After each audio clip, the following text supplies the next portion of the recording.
ಶ್ರೀ ಗುರವೇ ನಮಃ. ಅಜ್ಞಾನವೆಂಬ ಕತ್ತಲಲ್ಲಿ ಮುಳುಗಿ ಕುರುಡಾಗಿದ್ದ ನನ್ನ ಕಣ್ಣುಗಳನ್ನು ಜ್ಞಾನಾಂಜನವೆಂಬ ಶಾಲಾತೆಯಿಂದ ತೆರೆಯಿಸಿದ ನನ್ನ ಗುರುವೃಂದಕ್ಕೆ ತಲೆಬಾಗಿದ್ದೇನೆ.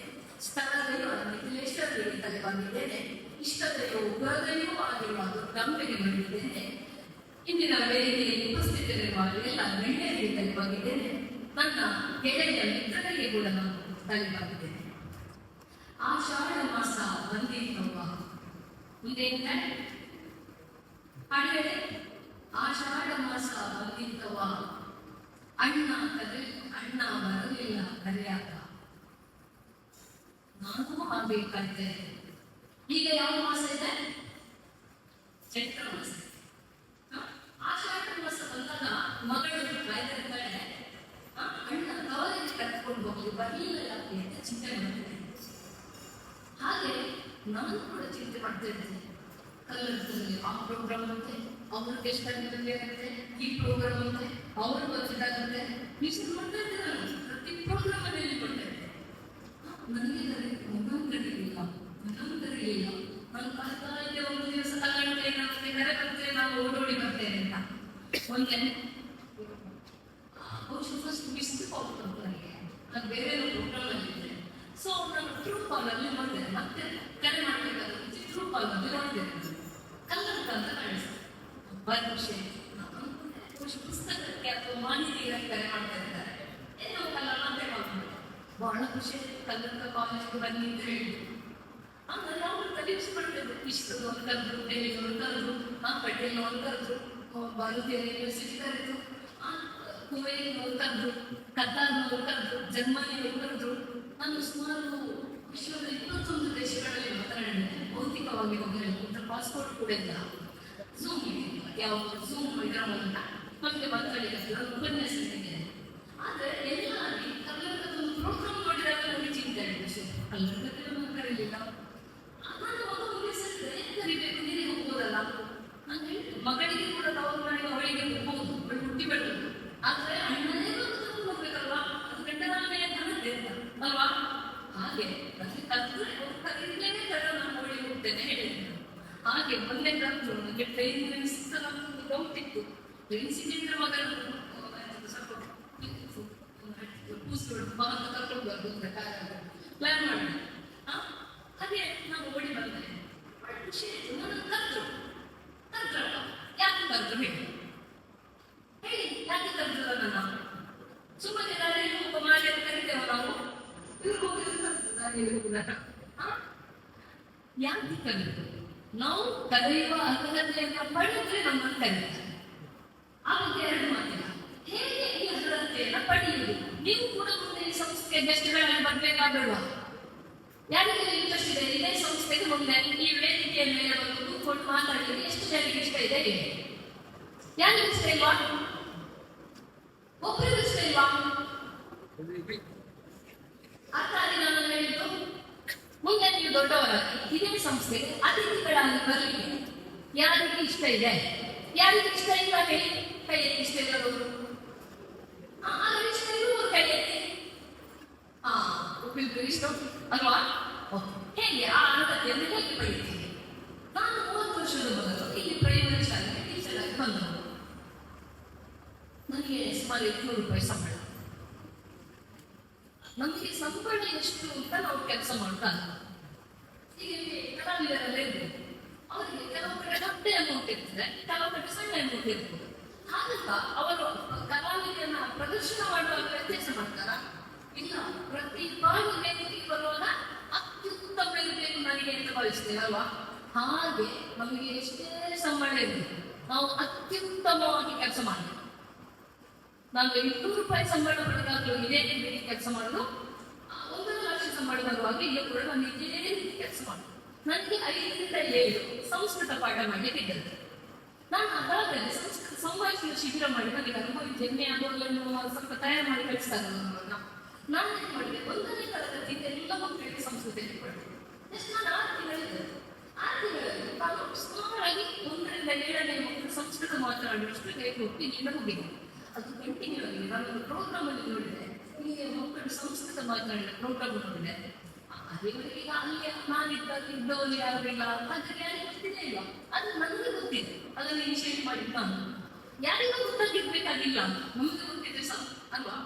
ಹಾಗೆ ನಾವು ಎಷ್ಟೇ ಸಂಬಳಿದ್ರೆ ನಾವು ಕೆಲಸವನ್ನ ಅತ್ಯುತ್ತಮವಾಗಿ ಮಾಡಬೇಕು. ನಾವು ಗುಡಿಸುವ ಕೆಲಸವನ್ನೇ ಮಾಡಬೇಕು. ನಾವು ಮಾಡುವಷ್ಟು ಚಂದಕ್ಕೆ ಇನ್ನೊಬ್ಬರಿಗೆ ಮಾಡಲಿಕ್ಕೆ ಬರಬಾರ್ದು. ನಾವು ಆ ಸಂಸ್ಥೆಗೆ ಅನಿವಾರ್ಯ ಇರ್ತದೆ. ಆಗ ನಮ್ಮ ಘನತೆ ಹೆಚ್ಚಾಗ್ತದೆ, ನಮಗೆ ಎಲ್ಲ ಕಡೆಯಿಂದ ಅವಕಾಶ ಬರ್ತದೆ. ಅವಕಾಶಕ್ಕಾಗಿ ಕೂಡ ಕಾಯ್ಬೇಕಾಗ್ತದೆ. ನಾವು ಮಾಡಿದ ಹೆಣ್ಣಿಗೆ ಕಲ್ಲು ಬಿಸಾಡ್ತೀರಲ್ವಾ? ಬಿಸಾಡ್ತೀರ ಇಲ್ವಾ? ಹಳೆ ಮಕ್ಕಳು ನಾನೆಲ್ಲ ಬಿಸಾಡಿದೆ, ನೀವು ಬಿಸಾಡಿಲ್ವಾ?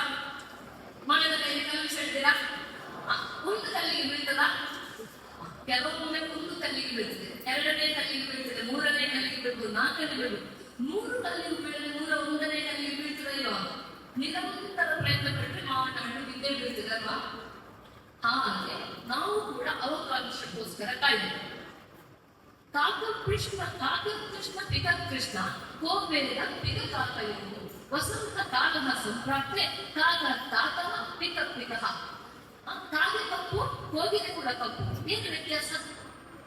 ಆದ್ರೆ ವಸಂತ ಕಾಲ ಬಂದಾಗ ಕೋಗಿಲೆ ಶಿಷ್ಟವಾಗಿ ಹಾಕ್ತದೆ, ಕಾಗೆ ಶಿಷ್ಟವಾಗಿ ಹಾಡಕ್ಕೆ ಆಗುತ್ತದೆ. ಕಾಗೆ ಕಳಪೆ ಅಂತ ಕೋಗಿಲೆಯ ಸಂಗೀತದ ಸ್ವಾರಸ್ಯ ಗೊತ್ತಾಗ್ಬೇಕು ಹೊರ ಜನರಿಗೆ, ಅದು ವಸಂತ ಕಾಲಕ್ಕೆ ಕಾಯ್ತದೆ.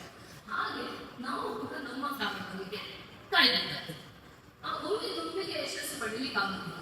ರಿಷಬ್ ಶೆಟ್ಟಿ ಅವರು ಕಾಂತಾರ ಮಾಡಿ ಬಹಳಷ್ಟು ಯಶಸ್ಸು ಪಡೆದನ್ನು ನೋಡಿದ್ದೇವೆ.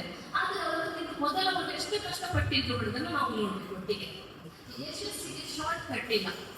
ಶಾರ್ಟ್ ಕಟ್ ಅಲ್ಲಿ ಹೋದ್ರೆ ಜೀವಿತಾವಧಿಯ ಕೊನೆಯ ಭಾಗ ಜೈಲಲ್ಲಿ ಕಲಿಬೇಕಾಗ್ತದೆ. ಶಾರ್ಟ್ ಕಟ್ ಇಲ್ಲವೇ? ನಾವು ಚಂದಕ್ಕೆ ಬದುಕಬೇಕು ನಮ್ಮ ಮನೆಯಲ್ಲಿ ಅಂತಂದ್ರೆ ನಾವು ಶಾರ್ಟ್ ಕಟ್ ಅನ್ನು ಹೋಗ್ಬಾರ್ದು. ಪ್ರಾಮಾಣಿಕವಾದ ಪ್ರಯತ್ನ ಮಾಡಿಕೊಟ್ಟು ಕೂಡ ನಮಗೆ ಒಳ್ಳೆಯ ಅವಕಾಶಗಳು ಇರ್ತದೆ. ನನಗೆ ಯಾವುದೇ ಇನ್ಫ್ಲುಯೆನ್ಸ್ ಇರಲಿಲ್ಲ, ಯಾವುದೇ ಪ್ರಭಾವ ಇರಲಿಲ್ಲ. ಹೋಗಿ ಒಂದು ಓಲೈಸ್ಕೊಂಡು ಹೋಗಿ ನಯ ವಿನಯದಲ್ಲಿ ನಡ್ಕೊಂಡು ಹೋಗೋದಕ್ಕೆ ಒಳ್ಳೆ ಬುದ್ಧಿ ಆಗಿಲ್ಲ, ಅದು ಇರಲಿಲ್ಲ. ತೀರಾ ಸ್ವಲ್ಪ ದುರಹಂಕಾರ ಅಂತ ಹೇಳ್ಬೋದ, ಅತಿಯಾದ ಸ್ವಾಭಿಮಾನ, ಅದನ್ನು ಜನರು ದುರಹಂಕಾರ ಅಂತ ಭಾವಿಸ್ತದೆ. ಹಾಗೆ ನನಗೆ ಯಾವುದಿಲ್ಲ, ಆದರೂ ನನ್ನದೇ ಆದ ಸ್ಥಾನವನ್ನು ನಾನು ಪಡೆದೆ. ಮನುಷ್ಯನಿಗೆ ಪ್ರಯತ್ನ ಪಟ್ಟರೆ ಅಸಾಧ್ಯ ಯಾವುದಲ್ಲ. ಅಂತಹ ಅತಿಹರಿಸುವಂತಹ ಸ್ವಾಭಿಮಾನ ಒಳ್ಳೆಯದಲ್ಲ, ಬಿಟ್ಟು ಬಿಡಿಯಲ್ಲ. ನಮ್ಮ ಭಾರತೀಯರಿಗೆ 2 ವಿಚಾರ ಗೊತ್ತೇ ಇಲ್ಲ, 2 ಶಬ್ದಗಳನ್ನು ಗೊತ್ತೇ ಇಲ್ಲ ಅಂತ ಸೊಸೈಟದ ಮುಖ್ಯಸ್ಥರು ಹೇಳಿದ್ರು ಭಾಷೆ ಮಾಡುವಾಗ. ಯಾವುದು ಗೊತ್ತಿಲ್ಲ? 2 ಸಾರಿ, ಎಕ್ಸ್ಟಿಂಗ್ವಿಷ್, ಥ್ಯಾಂಕ್ ಯು ಸೋ ಮಚ್. ಇದೆರಡು ಗೊತ್ತಿಲ್ಲ ನಮಗೆ ಅಂತ ಹೇಳ್ತಾರೆ. ಹೌದು, ನಾವು ಅದನ್ನು ಕಲ್ತ್ಕೋಬೇಕಾಗಿದೆ. ನಮ್ಮ ವಿದ್ಯಾರ್ಥಿಗಳಿಗೆ ಹೇಳ್ತೇವೆ, ಇದನ್ನು ನಾವು ಕಲ್ತ್ಕೊಳ್ಬೇಕಾ? ತಪ್ಪಾದಾಗ ಬಿಸ್ಕೊಂಡ್ತಾರೆ. ಸಾರಿ ನೀವು ಬಚ್ಚವಾಗಿ ಹೋಗ್ತೇವೆ ಹೇಳ್ತೇವೆ. ಆ ಎಷ್ಟು ಆಟವೇ ನಮ್ಮದಲ್ಲ ಅಂತ ವಿದೇಶದ್ದು ಅದನ್ನು ಬಿಸಿಲಿಗೆ 5 ಅಕ್ಷರ ಬಚ್ಚವಾಗಿ ಬದುಕಿ ಅಂತ ಹೇಳ್ತೇವೆ. ಬೈದಲ್ಲಿ ತಿಳ್ಕೊಂಡು ನಿಲ್ಲುವುದಲ್ಲ ಅಂತ. ಕ್ಷಮಿಸಿ, ಇನ್ನೊಂದು ತಪ್ಪಾದಾಗ ನಾವು ನೋಡ್ಕೊಳ್ತೇವೆ ಹೇಳಿದ್ರೆ ಯಾರಾದ್ರೂ ಮತ್ತೆ ಬೈತಾರ? ಅಜ್ಜ ಮಾಡ್ತಾರ? ಇಲ್ಲ. ಪೆದವು ಮಾತಾಡ್ತಾರೆ, ಹಾಗಲ್ಲ ಹೀಗಲ್ಲ ಅಂತ ಹೇಳಿಕೊಂಡ್ರೆ ಹೆಚ್ಚಾಗ್ತದಲ್ವಾ? ನಾವು ಬದುಕಲಿಕ್ಕೆ ಕಲಿಬೇಕು ಅಂತ ನಾನು ಅದನ್ನು ಕಲ್ತಿರ್ಲಿಲ್ಲ ಸಣ್ಣ ವಯಸ್ಸಿನಲ್ಲಿ. ಹಾಗೆ ನಿಮಗೆ ಹೇಳುವುದು ಅದನ್ನು ಕಲಿಯಬೇಕು. ಪ್ರತಿಭೆ ಇತ್ತು. ಒಂದು ದಿವಸ ಬಂದರೆ ಸಿಕ್ಕೇ ಸಿಗ್ತದೆ, ಅದರಲ್ಲಿ 2 ಮಾತೇ ಇದೆ. ನೋಡ್ತಿದ್ದ ಅದೃಷ್ಟವಂತರಿದ್ದೀವಿ. ನೋಡಿದೆ ನಿಮ್ಮ ಸಾಲಾದ ಚಪ್ಪಲಿ ಇಟ್ಟದನ್ನು ನೋಡಿದೆ. ಸುಮಾರು ಬೆಲೆ ಮಾಡುವ ಚಪ್ಪಲಿಗಳಿದೆ, ತೀರಾ ನಾವೆಲ್ಲ ಹೇಳಿದ್ರೆ ಆಗಲ್ಲ. ಈಗ ಕೂಡ ಅವನ ಚಪ್ಪಲಿ ತಿಂದ್ರೆ ಅದಕ್ಕೆ ಕಲರ್ ಎಲ್ಲ ಹಾಕ್ಲಿಕ್ಕಿಲ್ಲ, ಅದು ತೆಗೆದ ಮೇಲೆ ಮತ್ತೊಮ್ಮೆ ಅದು ರಿಪೇರಿ ಆದ ಮೇಲೆ ಮತ್ತೆ ಬಿಸಾಕುತ್ತದೆ. ಆ ಕಲರಿಗೆ ಹಾಕುವ ಈಗ ಕೂಡ ಇಲ್ಲ. ಅವಾಗ ನಾವು ಬೆಳೆದ ಕಾಲದಲ್ಲಿ ಹೆಚ್ಚು ಕಡಿಮೆ ಯಾರು ಚಪ್ಪಲಿ ಇರಲಿಲ್ಲ, ಹೊಡಿ ಇರಲಿಲ್ಲ. ನಮ್ಮ ಹತ್ರ ಬರೋಲ್ಲ ಅದೆಲ್ಲ ಇದ್ದೆ. ಹಾಗಂತ ನಿಮ್ಗೆ ಬೇಜಾರಿರ್ಲಿಲ್ಲ. ಯಾರು ಇರ್ಲಿ, ಒಬ್ಬರ ಹತ್ರ ಇದ್ರೆ ಸಮಸ್ಯೆ ಇರೋದು, ಯಾರು ಇರಲಿಲ್ಲ. ಅದು ನಮಗೆ ತಲೆಬಿಸಿರ್ಲಿಲ್ಲ. ನಾವು ಆಗ ಬದುಕನ್ನು ಎಂಜಾಯ್ ಮಾಡ್ತೀವಿ. ನಮ್ಗೆ ಇಲ್ಲದೆ ಇರುವುದರ ಬಗ್ಗೆ ನೋಡಲ್ಲ, ಇರುವುದರ ಬಗ್ಗೆ ನಾವು ನೋಡ್ಬೇಕು ಮತ್ತು ಬೇರೆ ಬರಬೇಕು. ಈಗ ಹೇಳ್ತಾರಲ್ಲ, ಬಹುಮಾನ ಬಾರದವರು ಚಿಂತೆ ಮಾಡಬೇಡಿ. ನಾನು ಚಿಂತೆ ಮಾಡಿ ಇದ್ರು 4 ದಿವಸ ನಿದ್ದೆ ಮಾಡಬೇಡಿ, ದೇವರ ಹೊಟ್ಟೆ ಕಿಚ್ಚಬೇಡಿ. ಮುಂದಿನ ಬಹುಮಾನ ಪಡೆಯುವಾಗ ಮಾಡಿ. ಸೋಲುವುದು ತಪ್ಪಲ್ಲ, ಸೋಲನ್ನು ಅಪ್ಪಿಕೊಳ್ಳುವುದು ತಪ್ಪು. ಒಂದು ಸೇರಾದ್ರೆ ಕಡಿಮೆ ಮಾರ್ಕ್ಸ್ ಬಂದ್ರೆ ತಪ್ಪಲ್ಲ, ಆದ್ರೆ ಅದನ್ನೇ ಹಿಡಿದುಕೊಂಡು ಕೂತ್ಕೊಳ್ಳಲ್ವಾ, ಅದು ತಪ್ಪು. ಅದಕ್ಕೆ ಸಚಿನ್ ತೆಂಡೂಲ್ಕರ್ ಎಕ್ಸಾಂಪಲ್ ಎಲ್ಲ ಹೇಳ್ಬೋದು ನಾವು. ಯಾಕೆ ಅದು ಸೋತವರಿಗೆ ಪ್ರೇರಣೆ ಆಗಿರುತ್ತೆ, ಅದು ನಿಜವಾಗಿ ಅಲ್ಲ. ಸಾಮಾನ್ಯವಾಗಿ ರ್ಯಾಂಕ್ ಸ್ಟೂಡೆಂಟ್ಸ್ ಸಕ್ಸೆಸ್ ರೇಟ್ ಹೆಚ್ಚು, ಎವರೇಜ್ ಕಡಿಮೆ ನೋಡೋಣ, ಸೈಕಲ್ ಅದು ಸಕ್ಸೆಸ್ ರೇಟ್ ಕಡಿಮೆ. ಎಲ್ಲೋ ಅಲ್ಲ ಒಬ್ಬ ಸಚಿನ್ ತೆಂಡೂಲ್ಕರ್ ಸಕ್ಸಸ್ ಆಗಿರ್ಬೋದು ಅಷ್ಟೇ. ಉಳಿದವರು ಏನಾಗಿದ್ದಾರೆ ಅಂತ ಕೇಳಬೇಕು. ರ್ಯಾಂಕ್ ಅಲ್ಲಿ ಎಲ್ಲೋ ಅಪ್ಪಿದ್ರು ಫೇಲ್ಯೂರ್ ಆಗಿರ್ಬೋದು, ಆದರೆ ಹೆಚ್ಚಿನವರು ಸಕ್ಸಸ್ ಆಗಿದ್ದಾರೆ. ಹಾಗೆ ನಾವು ಒಳ್ಳೆ ಮಾರ್ಕ್ಸ್ ತೆಗಿತೀವಿ ಹೊರತು ಅಂತಹ ಉದಾಹರಣೆ ಕೊಡೋದಲ್ಲ. ನಮಗೆ ಬಹುಮಾನ ಬಂದಿಲ್ಲ ಅಂದ್ರೆ ನೆಕ್ಸ್ಟ್ ವೀಕ್ ಬಹುಮಾನ ಬರುವಾಗ ಮಾಡಿ. ಬೇರೆ ಯಾವುದಾಗುದಿಲ್ಲ. 100% ಎಕ್ಸ್ಪರ್ಟ್ ಬಹುಮಾನ ಪಡೆಯಲಿಕ್ಕೆ ಆಗುದಿಲ್ವಾ? ಅಸಾಧ್ಯವಾದ ಬೇರೆ ಯಾವ ಸ್ಕಿಲ್ ಇಲ್ಲ ಅಂತ ತಿಳ್ಕೊಂಡ. ಸ್ಕಿಲ್ ಇರ್ತದೆ. ಪ್ರತಿಯೊಬ್ಬ ಮನುಷ್ಯ, ಒಬ್ಬ ದೇವರು ನಮ್ಮನ್ನು ಹುಟ್ಟಿಸಿದ್ದಾನೆಂದ್ರೆ ನಮ್ಮಲ್ಲಿ ಒಂದಲ್ಲ ಒಂದು ಸಾಮರ್ಥ್ಯ ಇರ್ತದೆ. ಯಾವುದನ್ನು ನಾವು ಪತ್ತೆ ಮಾಡಬೇಕು. ಅದು ಸುಮ್ಮನೆ ಆಗುದಿಲ್ಲ. ಭೂಮಿಯಲ್ಲಿ ನೀರಿದೆ, ಅದೇ ರೀತಿಯಲ್ಲಿ ನೀರು ಸಿಗ್ತದ ಇಲ್ಲ. ಹಾಗೆ ನಮ್ಮನ್ನು ನಾವು ನೋಡ್ಕೋಬೇಕು. ಹಿರಿಯರು ಬಲ್ಲಡೆ ವೀರನಾಗು, ನಾನಾ ಲೋಕದ ನಾನಾ ಚಮತ್ಕಾರ ಬಲ್ಲಡೆ ಮಂತ್ರಿಯಾಗು, ವಿಭುವಾದರೆ ಕೋಪವನ್ನು ಹೆಚ್ಚಿಸಿದರೆ ನೀವು ರಾಜನಾಗು. ಅದೇ ನಮ್ಮಲ್ಲಿ ಏನಿದೆ ಅಂತ ನಾವು ಕಂಡುಕೊಳ್ಬೇಕು. ಅದರ ಮೂಲಕ ಗೆಲ್ಬೇಕು. ಒಬ್ಬ ಒಳ್ಳೆಯ ಹಾಡುಗಾರತಿ ಹಾಡು ಬರೆದಿರ್ತೇನೆ ಅಂತ ಹೇಳತ್ತೀನಿ. ಅಂತವರು ನಾನು ನೋಡ್ಬೇಕು. ಹಾಗಾಗಬೇಕು. ಒಳ್ಳೆಯ ಹಾಡುಗಾರರು ನನ್ನ ಏಜಿನಂತೆ, ನನ್ನ ಕ್ಲಾಸ್ಮೇಟ್ಸ್ ಆಗಿದ್ದವರು, ಅವರು ಹಾಡುದನ್ನು ಬಿಟ್ಟು ಬೇರೆ ಫೀಲ್ಡ್ಗೆ ಬಂತು.